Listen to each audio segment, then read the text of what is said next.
Right, is julle reg daarbo? Moet ek die knoppie druk vir die volgende een? Kyk, ek hoop julle ore is oop. Sommer net 'n kort greep uit 'n preek uit van Pastor Chris Hodges. Hy is van Church of the Highlands in Alabama in Amerika en hier gaan ons. When you have something that's of value to you that's missing. Actually, Tammy and I lost one of our kids once, and it is funny now to say it that way, but it was horrifying when it happened. We spent the first 7 years of ministry as youth pastors in Colorado, so we love Colorado. We skied a lot. We learned how to snow ski, and 3 of our children were actually born in Colorado. So when we moved back to the south here, we wanted to bring all of our kids back and teach them how to ski, and so we were on a trip. Took me forever to save for this trip to go to Vail with all of my kids. And we ended up with a couple of other families all just skiing together. About just 20-something people all together skiing.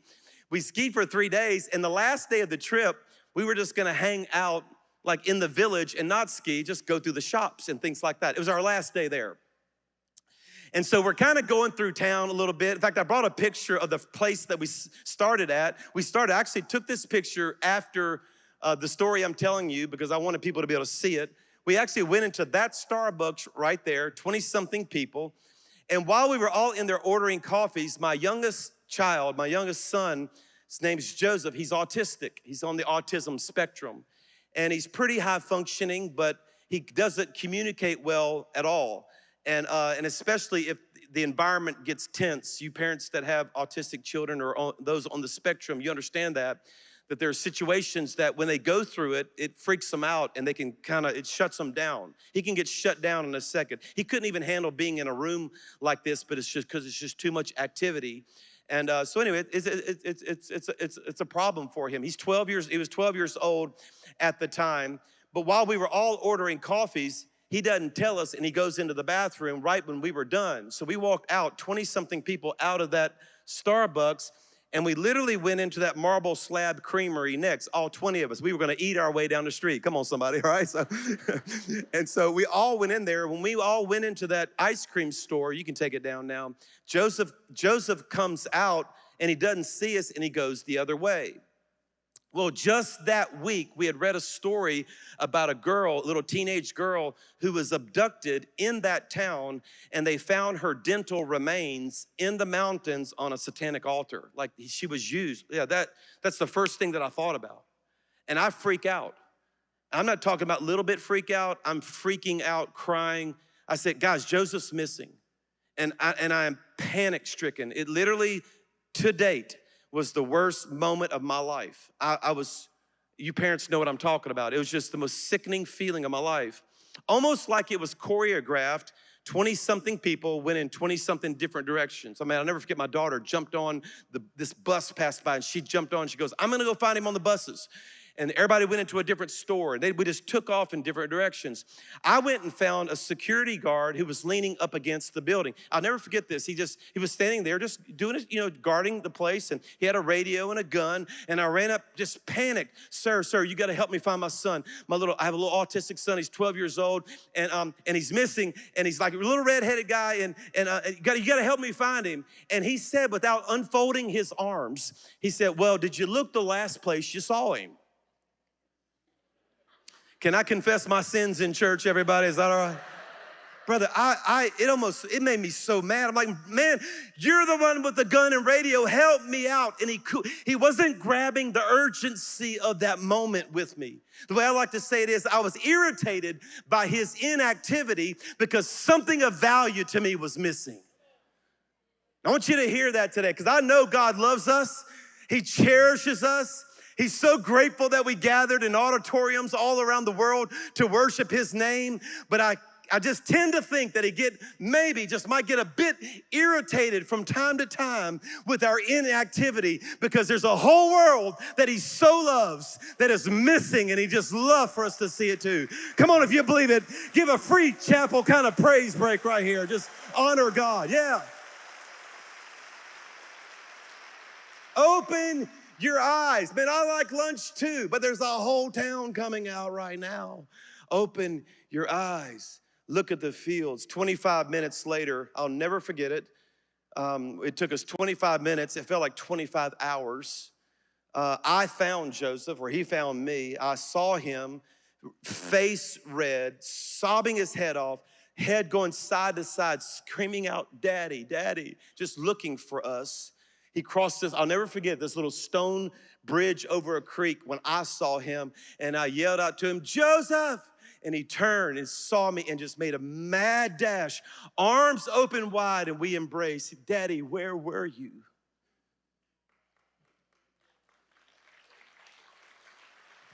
I'm gonna tell you something, church. I've not been the same pastor since. I say the favorite department in heaven is the department lost and found. Dis die gunsteling departement in die hemel. En die Here sê as een verlore persoon tot bekering kom, dan is daar 'n fees in die hemel daar rondom. In Lukas kom Jesus en hy vertel 'n gelykenis. Hy sê watter vrou wat 10 silwer muntstukke het en een raak weg, steek nie 'n lamp op, vee die huis uit en soek sorgvuldig totdat sy dit kry nie. En as sy dit kry, roep sy haar vriendinne en haar buurvroue bymekaar en sê, "Wees saam met my bly, want ek het my geld wat weggeraak het weer gekry." Ek sê vir julle, net so is daar blydskap onder die engele van God oor een sondaar wat hom bekeer. En ek kon nie onthou wat was die liedjie waarmee ons afgesluit het vandag nie. Maar net soos wat Jesaja die Here gesien het en gesê het, heilig, heilig, heilig is die Heer God Almagtig. En toe kom daar 'n stem wat sê, maar wie sal ek stuur? En toe sê Jesaja, maar Here, ek's 'n man wat onrein van hart, onrein van lippe is. Maar op die ou ende sê hy toe, stuur my. En so kom die boodskap vanoggend na hierdie gemeente toe, wie sal ek stuur? Ons God is 'n sturende God. Ons God het sy seun, sy enigste seun het hy na die aarde toe gestuur. En toe kom Jesus en Jesus stuur sy Heilige Gees. En Jesus het sy disippels het hy uitgestuur. Maar op die ou einde stuur die Here nie net sy seun Jesus, nie net sy disippels nie net sy Heilige Gees nie, hy stuur ook hierdie gemeente, hy stuur ook vir jou en vir my. En vanoggend gaan dit nie oor my gemak, my hang-up, my habit, my hurt, my probleem, my krisis, my uitdaging, my begeerte, my drome, my wense, my tekortkominge nie. Vanoggend gaan oor wat op God se hart is. En dit was my so opvallend toe Chris Hodges hierdie storie vertel, en hy vertel oor die dringendheid daarvan om sy seun te kry, en hierdie sekuriteitswag staan daar teen die muur met sy geweer, met sy walkie-talkie, en daar is geen dringendheid by hierdie ou nie, en hy is geïrriteerd met hierdie ou, want daar is geen dringendheid by hom, hy verstaan nie die erns van die situasie nie, dit wat op sy hart is nie op hierdie ou se hart nie, en dit wat vir hom belangrik is nie op hierdie ou se hart nie, en hy was gefrustreerd met hierdie ou. En vanoggend wil ek dalk die vraag vra, kan dit wees dat dieselfde frustrasie wat hy as aardse pa met hierdie ou gehad het, kan dit wees dat ons hemelse Vader dieselfde frustrasie met ons as gemeente het? Want dit wat vir hom belangrik is nie vir ons belangrik nie, en dit waaroor hy 'n dringendheid het ons nie 'n dringendheid oor nie. En dit wat vir hom saak maak nie vir ons saak nie. Kan dit dalk wees? Laat die Here daai selfe frustrasie met ons as gemeente beleef en ervaar. Ons is sy kinders, ons is gered, ons gaan hemel toe, maar hy's dalk 'n bietjie gefrustreerd met jou en my. Ons het in die gemeente het ons baie gepraat oor apostel, profeet, evangelis, herder, leraar. En as jy praat oor die woord apostel, dan beteken dit net eenvoudig. Dit beteken net eenvoudig om gestuur te wees. En wanneer hy oor daai 5voudige bediening praat, dan word almal van ons apostels genoem. Ons word almal uitgestuur om 'n verskil te maak en 'n impak te maak. So vanoggend wil ek so 'n bietjie met julle gesels oor sommer net die gelykenis van die verlore seun. En ek weet julle het nog nooit 'n preek daaroor gehoor nie. Weer is die heel eerste keer. Julle is net so, wow. Jy weet, dit is soos 'n boek soos Haggai daar in die Bybel, wat jy elke tweede week lees. Jy weet, what? Wow, kyk wat staan hier in die Bybel, jy weet. Sommige net op 'n ander punt. Wie van julle het al julle selfone verlê? Kan ek steek gou die hande op. Wie van julle het nog nie julle selfone verlê nie? Okay, dis almal van ons in hierdie kerk. So wat gebeur wanneer jy jou selfoon verlê? Hoorie, dis 'n probleem, want mense kan jou nie in die hande kry nie. Jy kan nie bel nie. Mense stuur jou boodskappe. Jy kan nie jou e-posse lees nie. Dalk is jou bankbesonderhede op jou foon. Jou foon is half amper alles van jou hele lewe is op jou foon. En as jou foon regmaak, wat wegraak, wat doen jy? Papi, jy soek, jy krap. Jy draai die banke om, jy gaan kyk in die kar, jy gaan kyk in jou studeerkamer, jy gaan kyk in jou kantoor, jy kry jou vrou en jou kinders, hulle bel hom, maar jy soek daai ding. Dis nie so half, ag my liefie, jy het nou jou selfoon verloor, maar moenie worry nie, jy het nog steeds vir my. En moenie worry nie, jy het nog steeds 'n huis om in te bly. Jy het nog steeds 'n kar om mee te ry. Jy het nog steeds geld in die bankrekening. Daar's nog steeds kos in die spens. Jy weet so, moenie worry oor jou dingetjie nie. Jy sal 'n klap kry, papi. Jy sal bloei. Jy sal in die hondehok slaap. En jy, of jy nou lus het of nie en of jy nou tyd het of nie, jy gaan saam soek. Jy gaan soek totdat jy daai ding kry. En daar's 'n dringendheid. En dit maak saak. En dit gaan nie oor al die ander goeders wat jy het nie. Jy gaan dit soek. En so kom sê die Here vir ons as individue, vir ons as gemeente, verlore mense maak saak. Ons kan as 'n gemeente, dit kan nie elke liewe Sondag net oor ons, my probleme, my krisisse, my hang-ups, my probleme, my uitdagings, my tekortkominge, my finansies, my besigheid, my dit, my myne. Weet julle wat is daai woordjie myne, myne? Of weet jy watter ouderdom word hy baie gebruik? Wanneer hulle die size is. Het julle al gesien, die van julle wat nog die kinders groot gemaak het nie? Dit kom, starte. Die van julle wat al kinders groot gemaak het. Hoorie, as Boetie sissie se speelding vat, myne. Mine. Ja, dis hoe dit gaan. Maar wanneer jy kerk toe kom en dit is net myne, dan eintlik sê jy, jy's nog 'n baba geestelik. Want soos wat jy ouer raak en soos wat jy geestelik volwasse raak, en kom jy agter, maar alles gaan nie meer oor myself nie. En dit is nie net my drange, my drome, my ideale en wat vir my belangrik is en wat ek kort nie, dit gaan ook oor ander. Verlore mense maak saak. Ek wil gou vir julle vra, wat was die heel eerste ding wat Jesus vir sy disippels gesê het? Raai gou.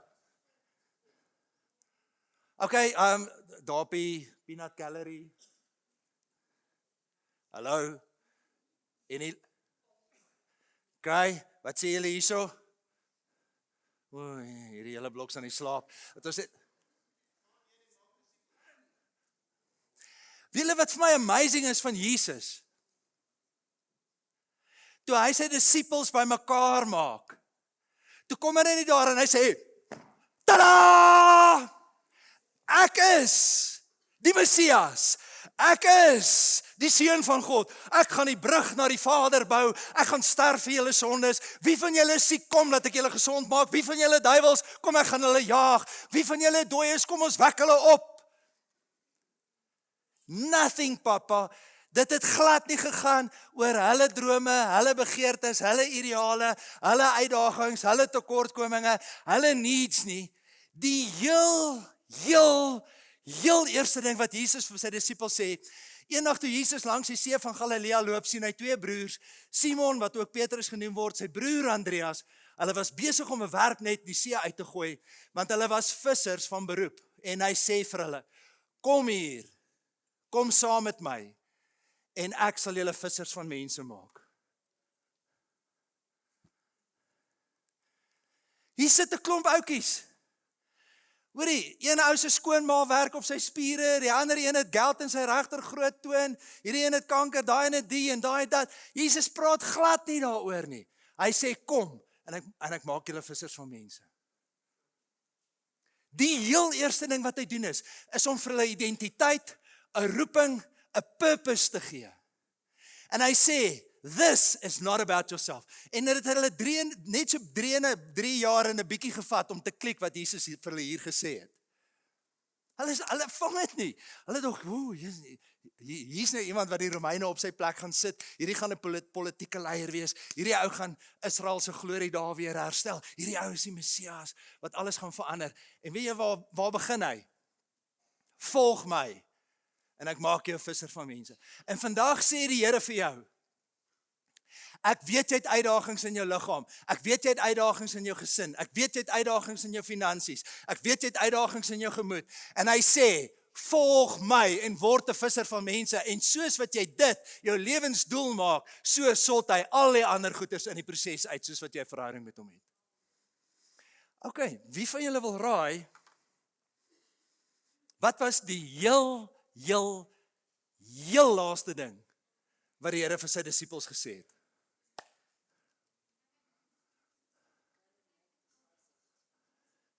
Gaan uit en maak disippels van mense, Matteus 28:20. Maar as jy daar Handelinge lees, dis net so voor Jesus se hemelvaart. Handelinge 1, dan sê hy spesifieke woorde daar vir sy disippels.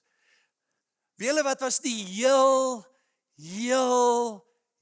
laaste ding wat Jesus vir sy disippels gesê het? Hoorie, as iemand daar op hulle sterfbed lê, dan sê hulle nie, hoorie, bring net daai geraamde sertifikaat van die grade wat ek daar op die universiteit gekry het. Bring dit net asseblief 'n bietjie, ek wil dit net 'n bietjie vashou. Bring asseblief net 'n bietjie my beursie, ek wil net 'n bietjie weer my beursie vashou, daai chequeboek van my. Gee ek my ouderdom weg.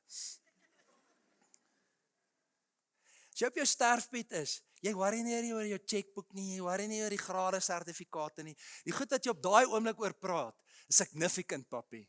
Dis belangrik. Wat was die heel laaste ding wat Jesus vir sy disippels sê? Hy sê, maar julle sal krag ontvang wanneer die Heilige Gees oor julle kom en julle sal wat? Getuies wees in Jerusalem. O, Pieternel, ek wil so graag die Heilige Gees hê. Ek wil so graag neerslat. Ek wil so graag in 'n taal praat. Ek wil so graag profeteer. Ek wil so graag siekes die hande oplê. Die eerste rede hoekom Jesus sy Heilige Gees gegee het, is sodat ek en jy vir hom 'n getuie kan wees. Nie om hoendervleis te kry nie, nie om lekker te voel nie, neer te slat en allerlei goeders te doen nie. Hy gee al daai ander dinge gee hy ook as 'n package deal. Maar hy gee dit nommer 1 primêr om 'n getuie te wees.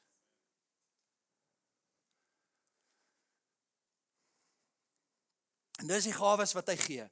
Apostels, profete, evangeliste, herders en leraars. Wanneer ons na hierdie gemeente kyk, is daai middelste enetjie, evangeliste, loshande die swakste eienskap van hierdie gemeente. Loshande.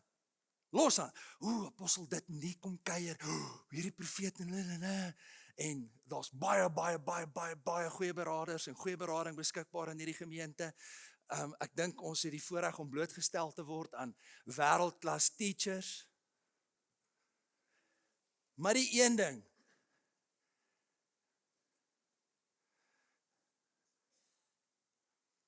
nou nie so mooi praat soos Greta laasweek in die preke nie.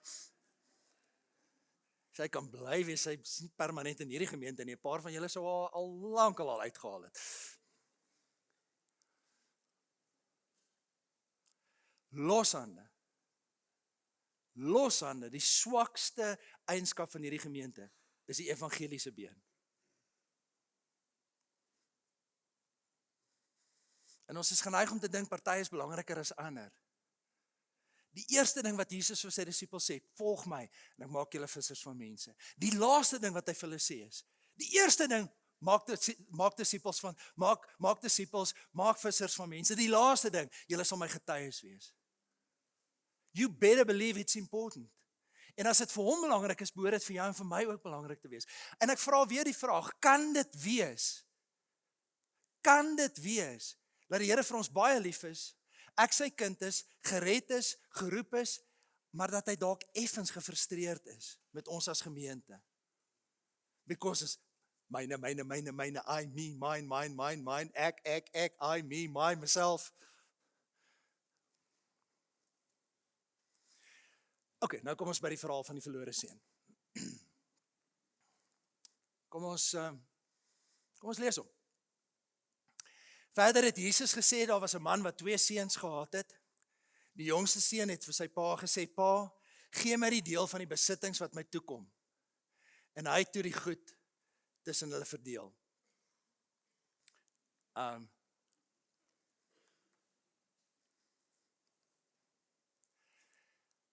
Hierdie is nie noodwendig 'n rebelse seun, sondige seun, opstandige seun nie. Eintlik al wat hierdie seun wou gehad het, was sy onafhanklikheid. Hy wou sy eie ding doen. Maar die oomblik, wanneer ek my eie ding wil doen,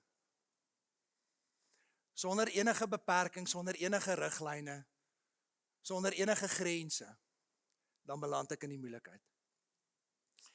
Gerard en Linda, wat in die gemeente is, ons het nou die dag, as daar iets fout is met ons karretjies, dan sort hulle dit vir ons uit, ons laat diens Larissa se karretjie en maak haar karretjie vir haar 'n bietjie reg.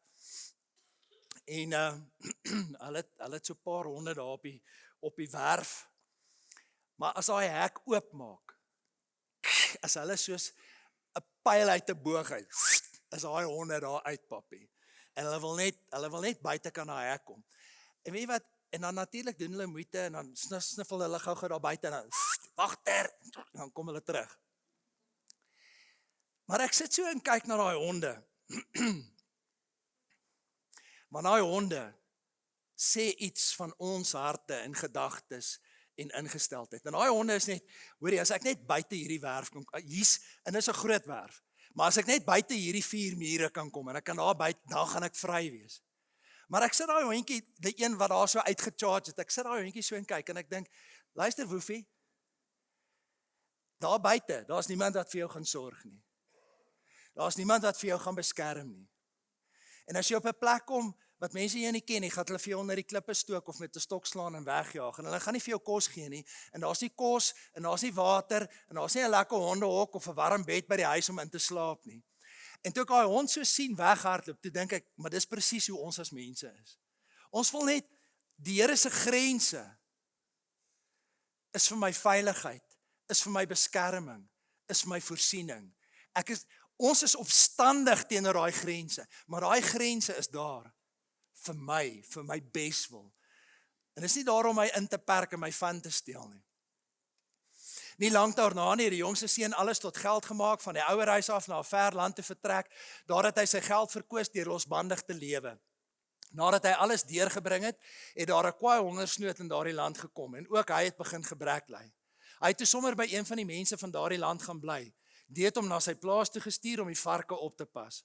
Daar het hy gewens, hy kon sy honger stil met die pele wat die varke eet, maar niemand het hom daarvan gegee om te eet nie. Jy gaan eers onder iemand se beheer en invloed leef. Jy leef of vir God en onder sy beheer of vir self. En dan die oomblik wanneer jy onder self begin leef, dan beland jy onder die duiwelse invloed. En op die ou einde val jou lewe uitmekaar uit. Dis stikkend, dis nie mekaar. Daar's 'n gemors by die huis, gemors in jou besigheid, gemors in jou verhoudings, en dit is wine, women and song. Want as jy nie onder God se beheer leef nie, leef jy onder iemand anders se beheer. En self en die duiwel is nie 'n goeie plek om jou lewe te leef nie. Toe kom hy tot inkeer en hy sê, my pa wie weet hoeveel dagloners. En hulle het almal oorgenoeg kos. En hier vergaan ek nou van die honger. Ek sal dadelik na my pa toe teruggaan en vir hom sê, pa, ek het teen God en teen pa gesondig. Ek is nie meer werd om pa se seun genoem te word nie. Behandel my soos een van pa se dagloners. En hy het sonder versuim na sy pa toe teruggegaan. Toe hy nog ver aankom, het hy sy pa hom al gesien en hom innig jammer gekry. Hy hardloop hom tegemoet. omhels hom, soen hom, en hy sê vir die seun, en die pa sê vir die seun sê vir die pa, hy het sy hele speech uitgewerk, pa, ek het teen God en teen pa gesondig, ek is nie meer werd om pa se seun genoem te word nie. Karl Barth het gesê, die wese in die hart van sonde is om God nie toe te laat om God te wees in jou lewe nie. Maar weet wat, oor die jare het die kerk dit reg gekry, en ek praat van die kerk wêreldwyd, ons het dit reg gekry om 'n prentjie te skep van ons hemelse Vader wat hard en ongenaakbaar is. En ek weet nie van julle nie, maar in die kerk waarin ek groot geword het, ek was bang vir God. Jy moet nie skuins nies nie, dan reën daar swaal en vuur uit die hemel uit en weerligstrale en ons zap jou en daar's 'n plek waar ek jou gaan stuur en gaan veel knars van talle wees. Ons gaan bloed wees. En ons besef nie, ons Vader is 'n goeie God. Hy's 'n liefdevolle God. As ons as aardse ouers, en hierdie deel is vir baie mense baie moeilik om te snap, want ons het afwesige paas, en ons het abusive paas, en ons het paas wat hard is, en ongenaakbaar is, en paas wat liefdeloos is. So baie van ons in die kerk, Vader, ek wil nie rara hoor van die Vader nie. Jesus, meeste mense in die kerkwêreld daar buite, meeste mense in die wêreld daar buite, Jesus, vriend, verlosser, I get that. Nee, ek is heel gemaklik met Jesus. Vader, nee, jy's goeie Vader, goeie God, liefdevolle God. Meeste van ons sukkel daarmee. En dan, jy veral as jy in Engels praat, Holy Spirit. Geesterig. Gister, ek het nou nog nie die vraag geantwoord nie. Iemand in die Woensdag Bybelstudiegroep. Wat's die sonde teen die Heilige Gees? Ek wil nie daai sonde pleeg nie, kan jy vir my verduidelik wat dit is? Hoorie. He is a gracious God, slow to anger, rich in love, vergewensgesind. Sorry. So bly is daarom een Christen in die kerk wat op Bybel kerk toe bring en dan help sy die dominee uit.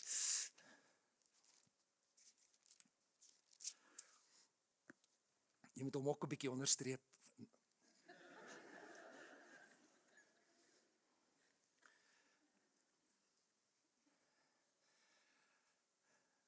Vers 8.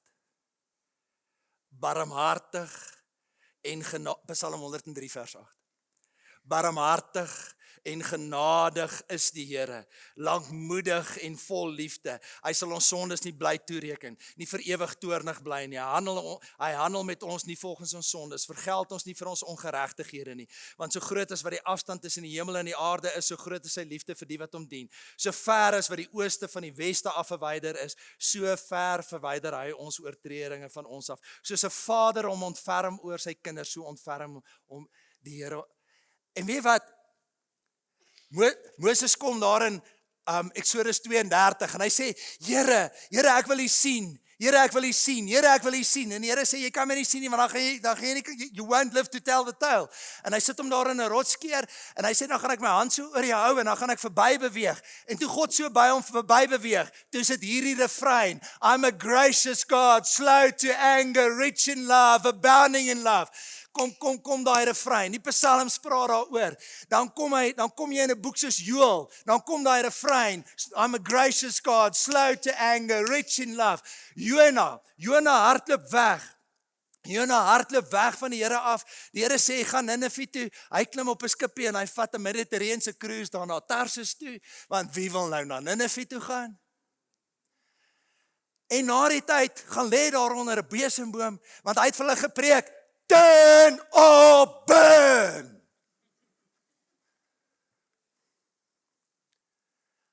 En toe turn die ouens. En Jona was so half, lekker julle flippin Assiriërs. Nou gaan ons sien, swaal en vuur, papi. En hy stap af weg en hy gaan, en die Here doen dit nie. En die Here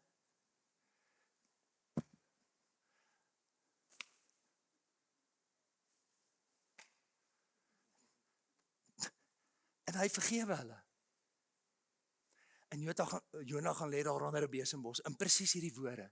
Sê Here, ek het dit geweet. Ek het dit geweet. Ek het geweet. Ek het geweet, u gaan nou weer, you are a gracious God, slow to anger, rich in love.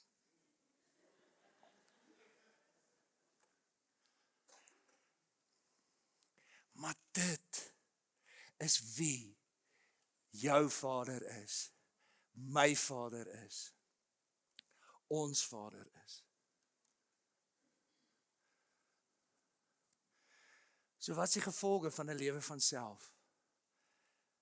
Waar jy buite daai 4 mure uithardloop en nou is ek vry. Ware vryheid begin by die dien van die Here. Daai hondjies wat so by daai werf uithardloop, hulle besef nie, hongersnood is jou voorland, pak sla is jou voorland, karre gaan vir jou omry, papie, jy moet pas op. Ouens gaan vir jou onder die klippe gooi, jy gaan in die moeilikheid beland. En hoeveel mense ken ons nie daar buite, wat nie onder God se beheer, en God se regering en God se koninkryk wil leef nie. Maar sy pa roep sy werkmense bymekaar, maak gou, bring klere die beste, trek dit vir hom aan, sit vir hom 'n ring aan en aan sy vinger en trek vir hom skoene aan en bring die vetgemaakte kalf, slag hom en laat ons eet en feesvier. Hierdie seun vir my was dood, maar hy lewe weer. Hy was verlore, ek het hom teruggekry en toe begin hulle feesvier. Die Here kom en hy trek jou en my, ons sondige kleed trek hy uit en hy trek vir my 'n feeskleed aan. 'n reinkleed, 'n oorwinnaarskleed trek hy vir jou en vir my aan. En wat doen jy as jy, ag my engel, kom staan gou net. Jy moet my net gou help met die preek asseblief. Sorry. My vrou sê ek moet saggies aan haar vat. Sy's 'n vroutjies leeu. En as ek nou, ja, gee jou nou.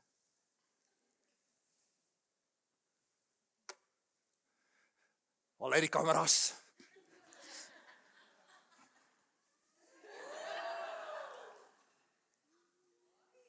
Ja.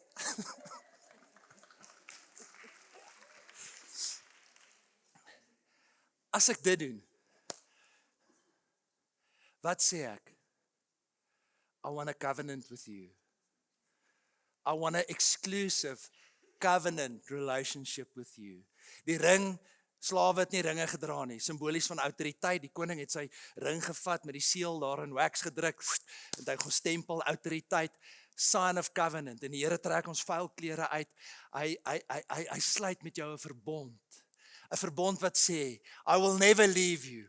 I will never forsake you. I will forever be your God. Ek is Immanuel. Ek is God by jou. Altyd by jou. I will never leave you, never forsake you. I will never leave you and forsake you. Praise God. En slawe het nie skoene gedra nie. Want as jy weghardloop, dan trap jy op die dubbeltjies en die dorings en al die goeters, so hulle het nie vir slawe skoene gegee nie. Maar die seun kry 'n nuwe kleed, 'n reinkleed, 'n Joseph Technicolor Dreamcoat, kry 'n ring, kry nuwe skoene. Kry 'n nuwe identiteit, 'n new purpose. Maar in hierdie verhaal kry ons ook die verhaal van, daar's 3 seuns in hierdie verhaal. Ek weet ons praat oor die verlore seun.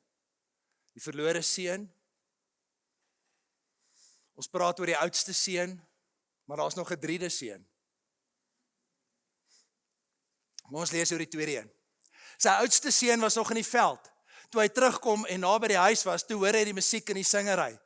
Toe roep hy een van die bediendes nader en vra vir hom, wat is hier aan die gang? Die bediende antwoord, die broer het gekom en die pa het die vetgemaakte kalf geslag, omdat hy hom behoue en gesond teruggekry het. Toe het die oudste seun kwaad geword en hy wou nie in die huis ingaan nie. En sy pa gaan toe uit en praat toe mooi met hom. Maar hy antwoord, kyk al die jare, werk ek soos 'n slaaf vir pa. Nog nooit het ek 'n opdrag van pa verontagsaam nie. En vir my pa het ek nog nooit eers 'n bokkie gegee, sodat ek saam met my vriende kan feesvier nie. Maar nou dat hierdie seun van pa, Pa wat met pa so goed met prostituie deurgebring het, teruggekom het pa vir hom die vetgemaakte kalf geslag. Toe sê die pa vir hom, kind, jy's altyd by my. Alles wat ek het is joune, maar ons kan tog nie anders as om fees te vier, bly te wees nie, want hierdie broer van jou was dood en hy lewe weer, hy was verlore en ons het hom teruggekry. Net vir so 'n oomblik die eerste seun, die verlore seun. Hy was in sy pa se huis. Hy het toegang gehad tot alles wat sy pa se is.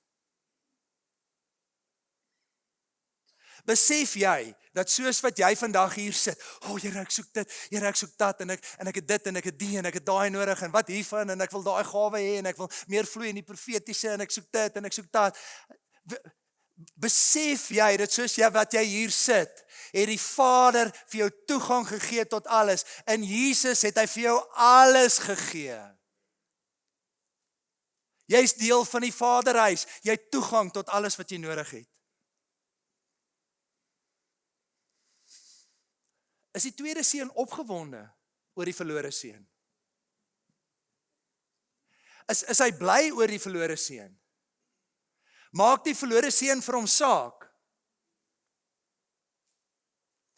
Ek dink, hoe langer mense Christene is, hoe meer raak ons soos hierdie tweede seun. Ek voel 'n veer vir die verlore seun.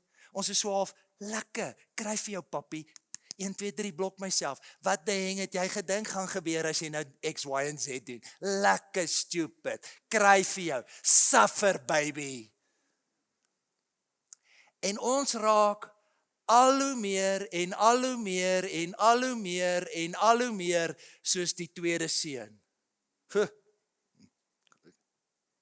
Gelukkig is ek nie soos hierdie ketty-koppie. My lewe is mooi agter mekaar.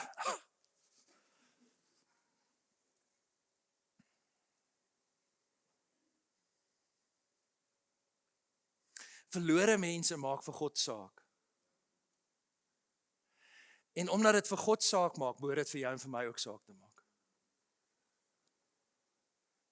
En vir ander lewens, kom ons wees net eerlik. Vir ander lewens, ek dink ons is meer soos die tweede seun. En ons kan nie worry nie, en ons gee nie 'n flenter om nie.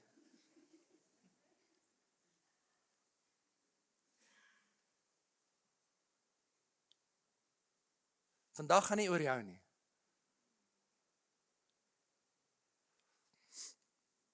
Toe sê die pa vir hom, kind, jy is altyd by my, alles wat ek het is ook joune, maar ons kan tog nie anders as om fees te vier en bly te wees, want hierdie broer van jou was dood en hy lewe weer. Hy was verlore en ons het hom teruggekry. Jesus verander nie mense se lewens nie. Jesus isn't into behavior modification. Jesus makes dead people alive.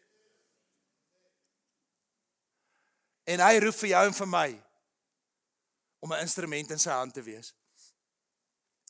Ons praat oor die verlore seun, ons praat oor die tweede godsdienstige seun. Daai tweede godsdienstige seun het vir die pa gewerk. Hy het vir die pa gewerk, hy het sy saligheid probeer verdien. Hy het in die pa se goeie boekies probeer bly. As jy vir God werk, party van ons is so besig met die dinge van die Here, dat ons nie besig is met die Here van die dinge nie. Die oudste seun het nie meer intimiteit met die Vader gehad nie. Okay, maar wie is die derde seun? Die derde seun is Jesus. En hy is die een wat die storie vertel. En Jesus vertel vir ons hoe die Vader is, maar hy vertel ook vir ons wat vir die Vader saak maak. Jesus se eerste woorde aan sy disippels was, volg my en ek maak julle vissers van mense. Sy laaste woorde, sy heel laaste woorde aan sy disippels, sy apostels op baie stadium was, hoorie, julle sal krag ontvang om my getuies te wees. Vandag moet ons dalk net bid, Heilige Gees, vul my, sodat ek die getuie kan wees. Niks van hierdie neerslat, profeteer, tale, al daai goeders is Bybels, al daai goed is belangrik. Maar God het gesê, wees my getuie.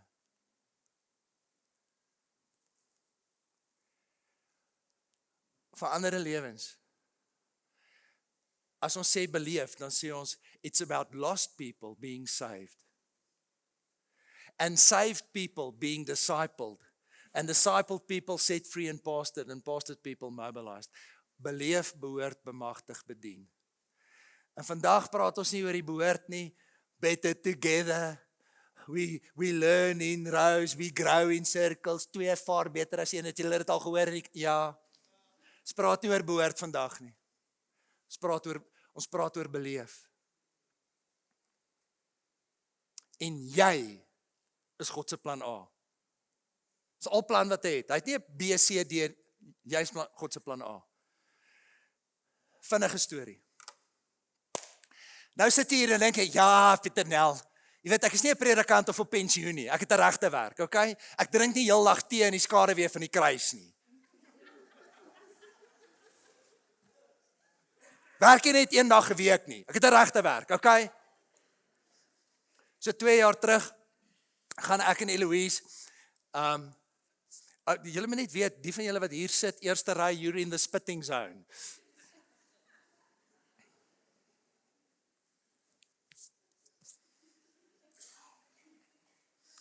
Ek en Eloise gaan blommetjies kyk daar na Makwaland, vlieg af, ons gaan 'n bietjie saam met Johan en Erika kuier, paar daggies, en dan gaan ons ontmoet ons ander vriende, en dan gaan ons nou so 'n bietjie rondry daar na Makwaland. Klim op die vliegtuig, maar ons het toe nou heel agter sitplek, ons hou nogal daarvan om heel agter te sit, maar ons kry toe nie sitplekke langs mekaar nie, ek is bietjie aan die korterige kant, so ek soek altyd die aisle seat, dat ek my bene kan uithark, want ek sit baie ongemaklik in 'n vliegtuig.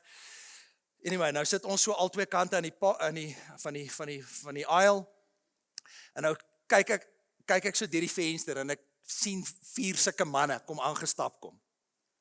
Maar ek kan sien, papie, hierdie brandewyn het nie brieke nie. Hier gaan ons groot gaan. Ek kan sien hierdie, jy kan nou sommer net sien, jy weet, hierdie ouens is op pad rugby toe, jy weet, hierdie ouens is op pad, hierdie gaan 'n jol wees. Intussen hulle is daar so 'n korterige mannetjie, maar ek sê vir julle, hy het 'n toksak, nê, so 'n leer toksak, maar nou kyk ek hier so deur die venster, nou kyk ek hierdie manne wat so aangestap kom, ek dink, laat hy val waar hy wil, papie, kan sien. En ek check hierdie mannetjie met hy seker so in sy 60s, en ek check hom met sy toksak. En ek dog, hoe die hel het jy verby die hek gekom met daai sak? Want ek weet nie waar gaan jy daai sak sit nie. Want die sak is amper groter as wat hy is. Maar ja, nou is die sitplek langs my oop, en daar sit 'n tannie by die venster, en ek het 'n nuwe boek. Jesus, ek kan nie wag. Here, slat die ou langs my met stomheid. Laat hy 'n diep introvert wees. Wil nie praat nie, ek wil niks hoor nie. Ek gaan nou my tande in hierdie boek inslaan. Ek kan nie wag.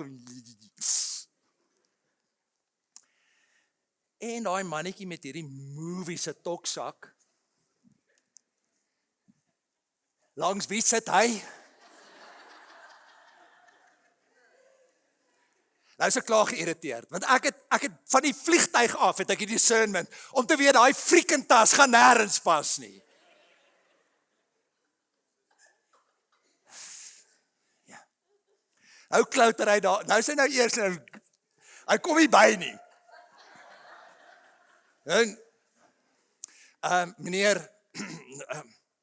jou tas gaan nie pas nie. Ek kon dit vir jou gesê het, jou idioot. Anyway, nou is hy boor my met hierdie tas, en hy is half, en hy moet hom hier onder die sitplek in en stamp, en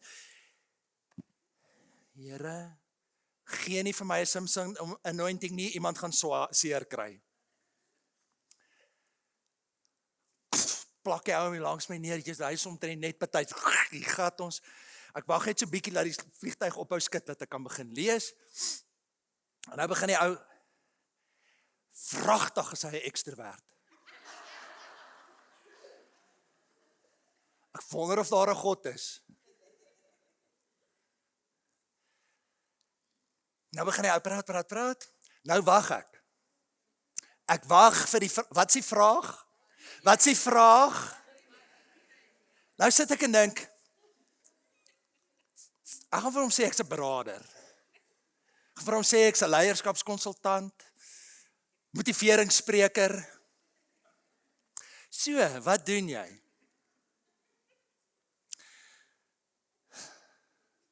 Ek's 'n predikant. En hier begin ek en daai ou gesels. Hulle het amper die Kaapse lughawe toegemaak want daar's soveel mis, die vliegtye land nie. Ons moes so 5, 6 keer, 7 keer daar om Kaapstad moes ons so 'n bietjie in die rondte vlieg en toe sê die loods, luister, as ons nie nou die gap vat en ons land nie, dan gaan ons julle George toe moet vat. So dan gaan ons nie land nie. Ek en daai ou praat vandat ons opgestyg het totdat ons land non-stop. Maar soos wat ons begin praat, hy het 'n dogtertjie wat so 8, 10 jaar oud was, toe hy sy foon oopmaak, toe sien ek onmiddellik op sy foon 'n fotootjie van hierdie dogtertjie. Sy is so 10, 15 jaar terug, op 8 of 10 jarige ouderdom is die kind oorlede. Hy is kwaad vir die Here, gaan nie kerk toe nie, as gevolg van al daai trauma's, hy en sy vrou uitmekaar uit, bly nou saam met iemand, gaan nie eintlik kerk toe nie, ek vra vir hom, in watter kerk behoort jy, so 'n kerk hier om die draai, ek sal nie die naam noem nie, maar gaan nie eintlik soontoe nie. En ek begin met daai ou praat, en die Here wys vir my goed oor sy lewe, en elke kort, hy het met sulke shades opgeklim, en elke kort, dan sit hy daar in die vliegtuig aan. Dan vee hy die traantjies af. En ek kry geleentheid om met hom te praat oor sy verhouding met die Here. Ek sê, hoorie, maar voor ons land, kom ek lei jou sommer nou na die Here toe. Nee, wag, ek wil net eers 'n bietjie mooi dink daaroor. Lang storie kort te maak, geland, nommers uitgeruil, waar bly die perd, net om die draai daar van my in Ruimsig.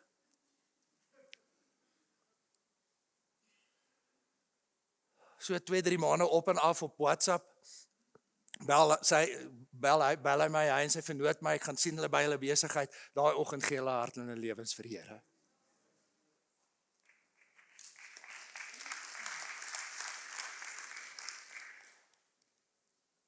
En ek het nie nodig gehad om iets ekstra in my dagboek in te prop nie. Ek het nie nodig gehad om iets ekstra te doen nie. Ek moes net die geleentheid wat daar was, moes ek net gebruik. En vandag sê die Here nie vir jou,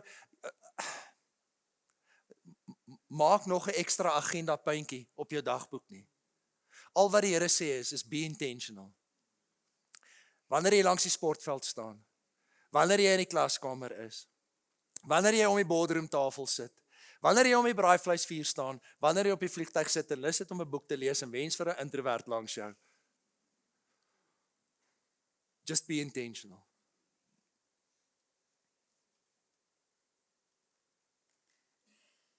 Jy is God se plan A.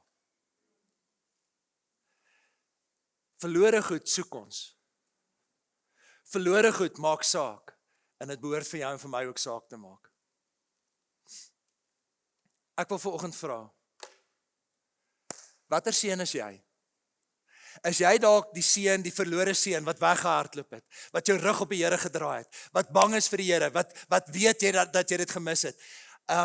Bob, ek wil sommer vra, jy en Blondie, julle moet altyd vir my gou boontoe kom. Ek kan almal net gou hulle oë toe maak. As jy vanoggend hier is en jy weet dat jy weet, ek is daai verlore seun. Ek is die een wat weggehardloop het van die Vaderhuis af. Ek is die een wat my rug op die Here gedraai het. As jy weet dat jy weet vanoggend dit is jy, maar jy besef jou Vader staan met oop arms, met liefdevolle arms, met vergewensgesinde arms en hy wag vir jou om terug te kom na sy Vaderhuis. As dit jy is, wil ek vra, steek vanoggend net vir 'n oomblik, net vinnig jou hande op. Steek net jou hand op en sê dankie meneer. Dankie. Is daar iemand anders? Jy kan maar net opsteek en afval. As dit jy is, staan vanoggend net gou op. As jy sê, maar hoorie, ek is daai verlore seun. Staan, ek gaan jou nie embarrass nie. Almal se oë toe, staan gou vir my op. Dankie.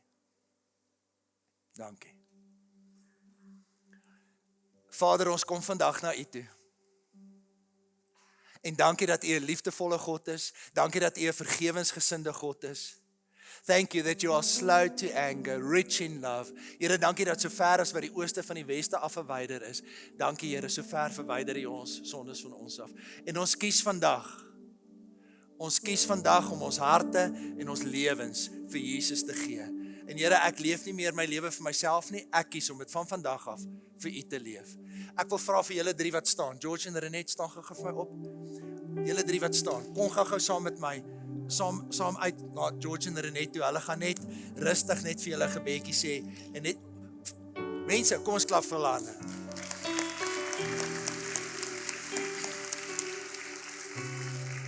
Kom vir my uit.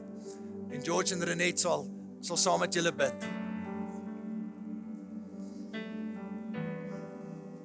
Dan wil ek vir die gemeente vra. Hoorie, hoe langer ons die Here dien, hoe meer raak ons soos die oudste seun. En ons is veroordelend, en ons is krities, en ons wys vinger na die wêreld daar buite. Luister, as jy buite die hekke leef, it's gonna be wine, women and song.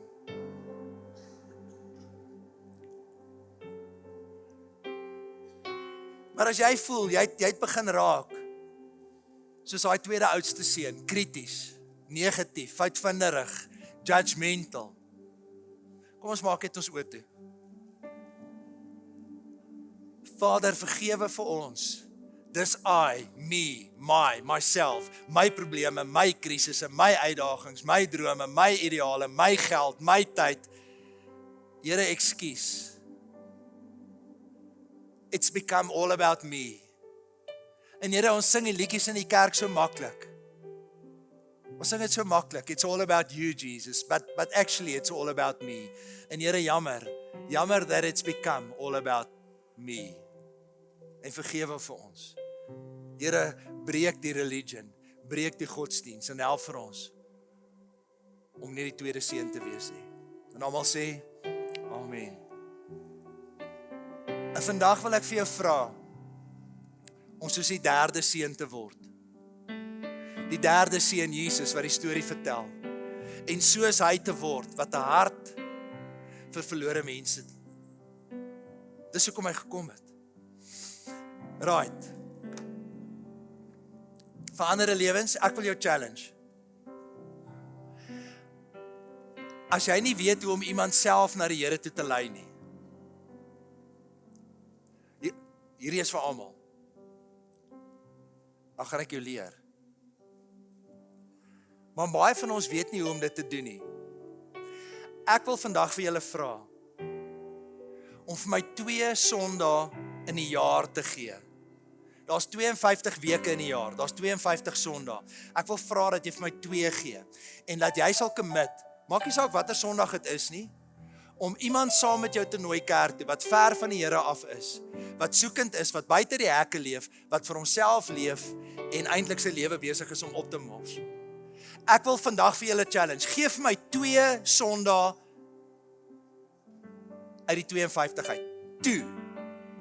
En dan nooi jy 'n vriend, 'n familielid, 'n kollega, ou wat saam met jou gym, iemand wat langs die netbalsbaan staan en jy nooi hom saam kerk toe. Weet jy wat gaan gebeur daai week? Jy gaan bid. Here asseblief hoor my nou net. Pieter Nel moet asseblief nie nonsens preek daai Sondag. En Here asseblief asseblief Here. Robin kan nie vir 20 minute 'n sinnetjie oor en asseblief Here. Help haar net. Help vir Robin. Help vir Pieter, wie ook al preek. Here asseblief laat hulle net een keer hierdie jaar 'n ordentlike preek preek. Dit sal nice wees. Dit sal nice wees. So ek wil vir jou vra, gee vir my 2 uit die 52 Sondae wat jy gaan commit. Maak nie saak watter een dit is nie, om iemand te nooi wat ver van die Here af is, wat soekend is, en ek sal geleentheid gee, of dit nou ek is, of George is, of whoever is, of Greta is laasweek, wat het so 'n bietjie opgebogger het, maar anyway,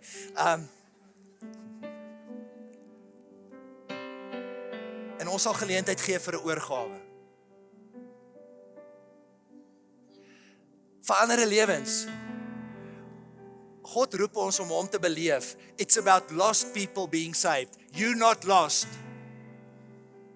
Verander lewens, hierdie kerk gaan nie net oor jou nie. Ja, ons gaan jou beraad en ons gaan jou huwelik red en ons gaan die duiwels jaag en dan gaan jou disipel en dan gaan jou leer en dan gaan vir jou preek en dan gaan vir jou sê, "Hey, jy snyf prit." En ons gaan al daai goeders vir jou doen. Maar verander lewens, hierdie kerk is nie net vir jou nie.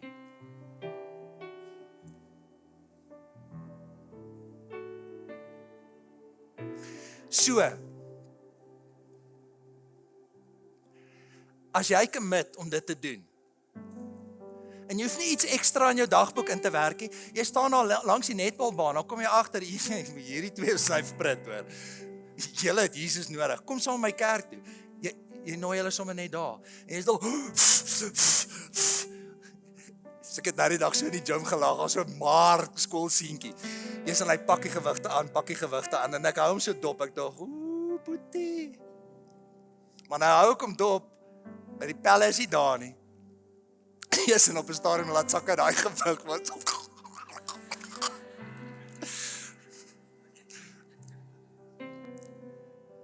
Jy het Jesus nodig. Dink jy moet saam met my kerk toe kom? Is nie iets ekstra in jou dagboek nie. Luister, ons stap nie die leiman se pad nie. Ons drink nie tee in die skaduwee van die kruis en werk eendag 'n week nie. Ons het regte werk, ek weet dit. But be intentional. So, as jy commit en sê, Here, ek sal 'n instrument wees. En ek sal my vrou begin al daar oorlosie skud.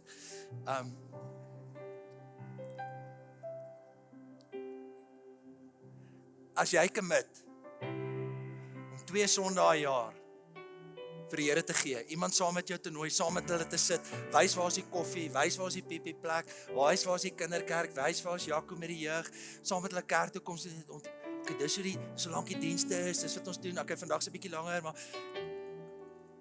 as jy bereid is om dit te doen, wil ek vir jou vra om te staan.